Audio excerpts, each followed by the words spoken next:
Hi everybody, my name is Karen and I am the counselor here at Plexus. Welcome to the workshop on the overview of the college application process. Now, as you can see, this workshop is specifically geared for those parents who would like to know more about how to help their student on the college application process. I will guide you through what you can do to help your student during their freshman year of high school, sophomore, junior, and their senior year of high school. And with that said, let's go ahead and get started. Let's start off with freshman year of high school. As you know, this is the first year of high school for the student. As an entering high school student, a freshman will want to focus more on their academics and in familiarizing with the different involvement opportunities at their new school. So that is, you want to give your students some time to get adjusted at their new school. Here are a few things you can consider for your students' freshman year.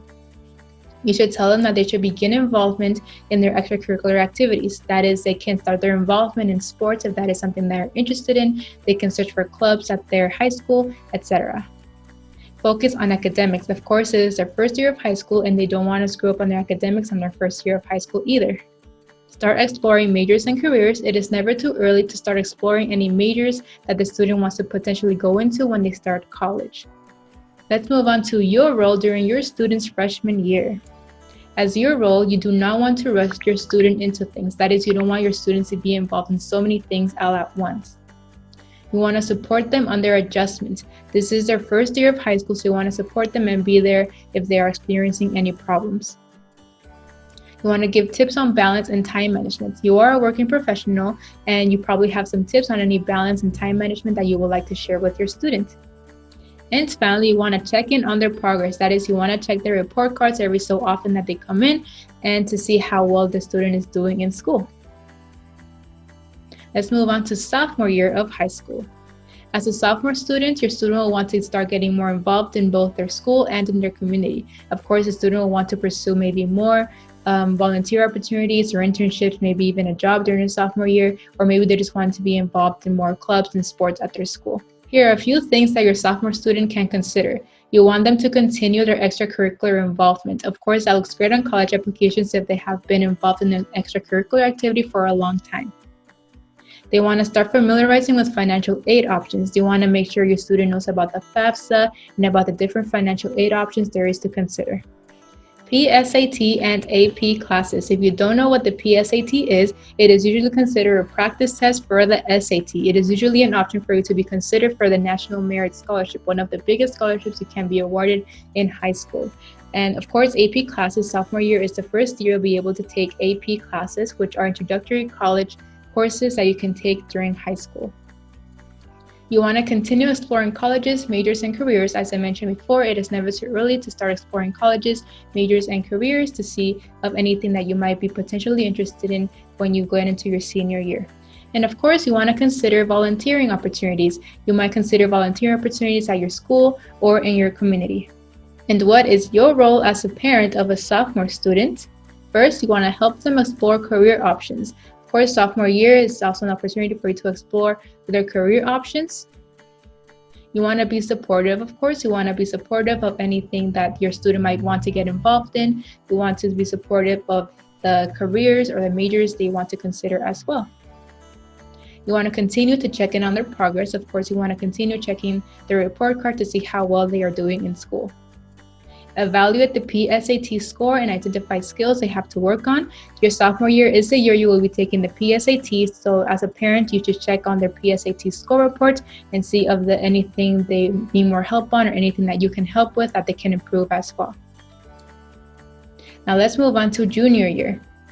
Junior year marks the peak for college planning and college readiness. That is, college admissions look at junior year more closely than the other years of high school. Here are a few things you should consider during your junior year. First, the PSAT/NMSQT. As I mentioned before, the PSAT is also an opportunity for you to be considered for the National Merit Scholarship. The PSAT is also known as a National Merit Scholarship Qualifying Test. If you would like to qualify for this scholarship, you need to take it during your junior year. The SAT and ACT test. Junior year is also the time you should be taking the SAT or the ACT, or maybe even both. Both of these are exams that are considered for college admissions by most universities in the US. You want your student to continue their extracurricular involvement, as that will look amazing on their college applications. Volunteer and intern opportunities. Of course, they also want to consider volunteering and intern opportunities, maybe at their school and their community. As for internships, they can look for something that is related to what they want to major in. AP classes. Students can take AP classes throughout high school, and of course, students should consider taking AP class during their junior year, since this is the year college admissions look at more closely. College fairs. During junior year, you should also consider going to college fairs so you can be able to speak to admission representatives or to colleges to see what they require to be a perfect candidate for their school. And finally, we have identify colleges of interest. Of course, you want to finalize your list of all the colleges you're interested in, since you will be applying to colleges during your senior year. Next, we have what is your role as a parent of a junior year student? First, we have provide tips to prepare for the SAT and the ACT. If you don't know any tips, of course, you can help with the research of any tips that might be helpful for the SAT and the ACT. Continue to check in on their progress. You want to check in on their report card to see how well they are doing in school. Talk about financial aid. You as a parent are also going to be very much involved when it comes to financial aid for college, since your student is going to be a dependent student and your information about taxes and income will be reported on the FAFSA, which is the free application for federal student aid. So talk about your financial aid with your student to see the options you can consider.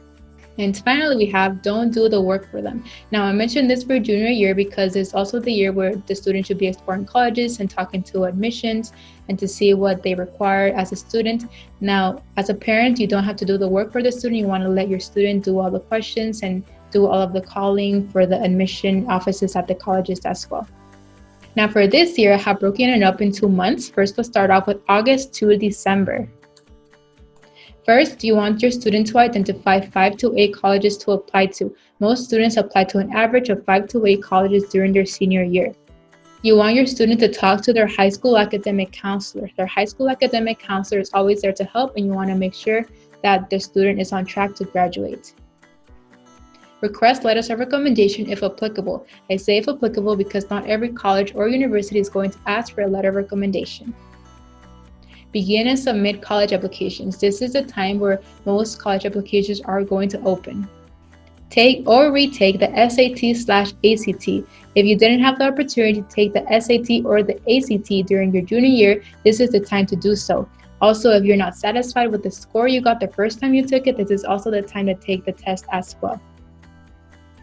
And finally, we have begin the FAFSA. As I mentioned, the FAFSA is the free application for federal student aid. It is the application you send to universities so they can determine the financial aid you will receive from them. So the FAFSA application usually opens on October 1st. Let's move on to January to March. You want your student to submit the FAFSA during this time. Of course, the earlier they submit the FAFSA, the better. Continue to apply for scholarships. Even if a student has submitted the FAFSA, they should consider applying to as many scholarships as possible. There are thousands of scholarships out there that you could be eligible for. Send high school transcripts. High school transcripts should be sent along with your application. Of course, you can send them with your junior year information along with half of your senior year information. You'll also be provided with a checklist from the university of things they want you to complete, and your high school transcripts might be a part of that checklist. Now let's move on to March, April, and May. Now these are the months where you'll be able to receive the college acceptances from the universities you applied to. Submit Statement of Intent to Register, also known as the SIR. The last day that you can submit your SIR is going to be May 1st. May 1st is also known as College Day, and it's usually a statement saying that you are going to attend that university for the term you indicated on your application.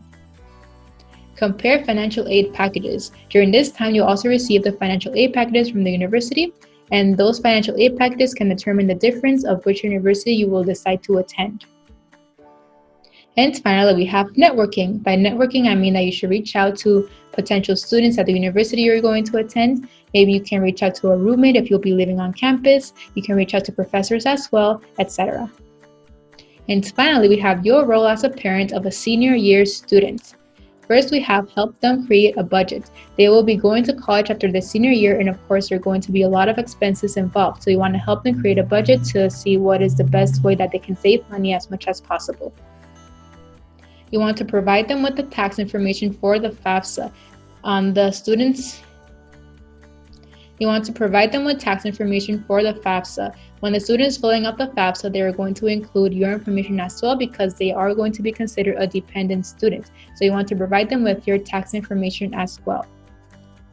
You want to provide them with health insurance information. By this one, I mean that some college checklists will ask the student to provide them with immunization records. You want to support them on their school and major of choice. They're going to need as much of your support as possible. You want to encourage them to focus on their current academics. There is this thing for seniors called senioritis, where students often feel unmotivated to do their work because they know they're going to graduate soon. But you want to encourage them to focus on their current academics because they're eventually going to have to send their high school transcripts of completion of their high school career to the universities they decided to apply to, and that can potentially make a difference of whether they are accepted or denied. And finally, we have packing for college if applicable. I say if applicable because maybe your student decided to go to a local college that is close to home and your student will be staying at home with you. So therefore, packing for college is not necessary.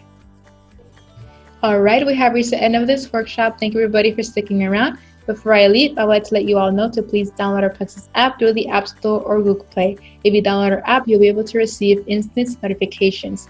We would also very much appreciate it if you leave us a rating and a review on the App Store or Google Play as well. We very much appreciate all the feedback you all can give us. Chat with my counselor if you have any questions regarding this workshop or if you'd like to reach out about your journey to higher education. We're always happy to help in answering all of those questions as well. And finally, check out our Plexus YouTube page for more college readiness workshops. Our Plexus YouTube page is called Plexus Social Media. Thank you everybody again, and I will see you all in the next workshop. Bye.